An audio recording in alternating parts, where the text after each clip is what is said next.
10ஆம் வகுப்பு தமிழ் புக்கில் இலையை மடிப்பதற்கு முந்தைய வினாடிக்கு முன்பாக மறுக்க மறுக்க பரிமாறப்பட்ட கூடுதல் இட்லியில் நீண்டு கொண்டிருந்தது பிரியங்களின் நீள் சரடு அப்படின்னு சொல்லிட்டு அம்சப்பிரியா அவங்களோட வரிகளை கொடுத்துருக்குறாங்க.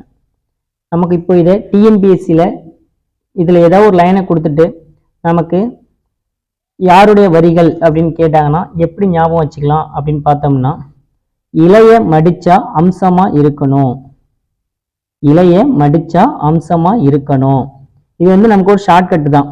இலைய மடிப்பதற்கு முந்தைய, அப்ப இலைய மடிச்சா அம்சமா இருக்கணும்னா அம்சப்பிரியா.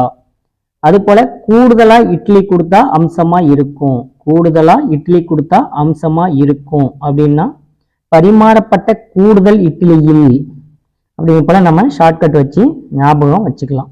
இலைய மடிச்சா அம்சமா இருக்கணும்.